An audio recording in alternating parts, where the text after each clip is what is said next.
Well, Kevin Barry was born in Dublin City in 1902, and he was actually still a student in Belvedere College when he joined the Irish Volunteers, what ultimately emerged into the Irish Republican Army during the War of Independence.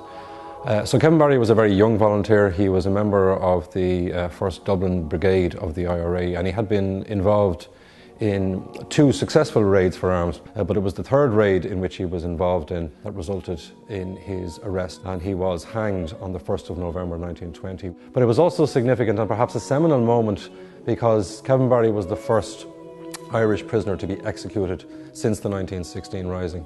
And obviously the executions after the 1916 Rising had a very, very dramatic effect on public opinion and had huge political consequences in the long term as well. The Irish Revolution of that period was a revolution of the young, but he was particularly young when he was executed in 1920. He did face his execution with a degree of maturity and fortitude beyond those 10 or 18 years. I think one of the reasons why he became such an iconic figure was because of the particular age he was, the time of his execution, the fact that he was the first to be executed by the British since 1916, and the fact that because he was another one of those, I suppose, lost leaders of the Irish Revolution, he died so young and was commemorated in many ballads and many songs as well. And people will be very familiar with the image of Kevin Barry. Obviously, given his age, there were very few images of him, but that was an image that became internationally known. And Kevin Barry can take his place, I suppose, alongside some other very famous individuals from that period. Kevin Barry window is, as I say, one of the masterpieces of Irish art, and we are so lucky to have it, and so lucky to be able to actually put it in an appropriate setting for its qualities. I think it attempts to tell and encapsulate the sort of high points in the history of the fight for Irish freedom, so to speak. And it came about initially after Kevin Barry's execution. Students in UCD had put together a fund to try and commemorate him in some fashion.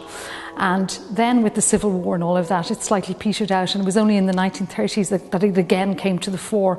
And the O'Rahilly, who was a very prominent member of a family here in Ireland, was a student in UCD, and he sort of galvanised things again. Harry Clarke's probably the most important Irish stained glass artist.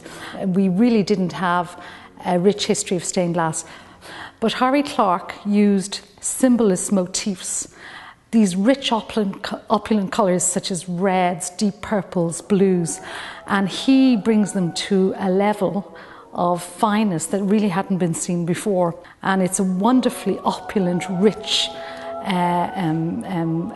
object to have, and it has a particular link, of course, to the medical school in UCD because Kevin Barry was a medical student. Since Mr. Eamon Cant has been involved in the art and the acquisition of the art, we have really developed a strategic programme of buying art for the campus, and indeed one of our main strands of the programme is to actually commission major pieces of public art.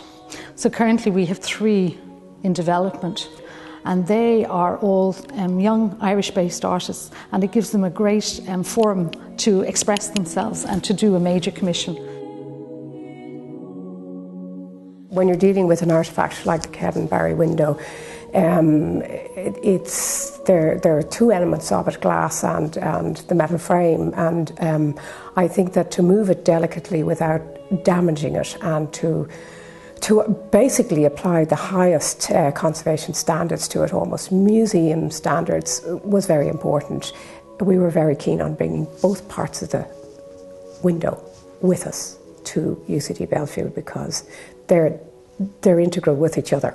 One of the ways in which we're picking up the memory and the mind map of the window's original setting is that it is in a very dark grey stone setting, which replicates in some way the setting in Earlsfort Terrace, and that's aesthetically, we thought, was a great strength.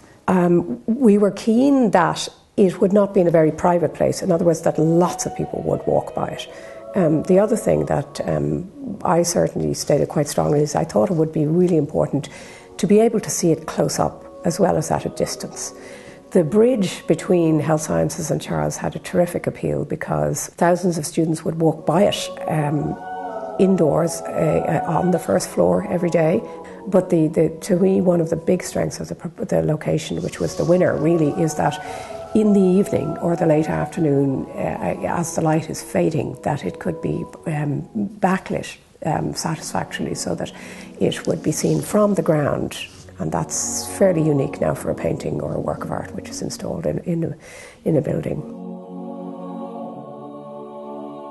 Normally in the restoration, you try to do as less as necessary and as much as possible. And so you can destroy a lot of things if you use chemistry, because you do not know what happens. First of all, we unpack the crates to see if all is okay. And because their 4 panels were strongly buckled, I think more than 4 centimeters, and we want to bring the lead down. And you can do it with weight, but you have to be very soft. If to make it too fast, the glass will break.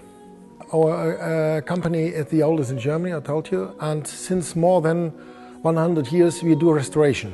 We have done a lot of work with medieval windows, but the oldest one have been of the 12th century, and we have done a lot of work, medieval work. We have done modern windows restored like this till the 19th or 20th century. I'm very pleased that the window is here on its new place, and I think a lot of people will see it, and it's for us very important that the people know that we have done this work.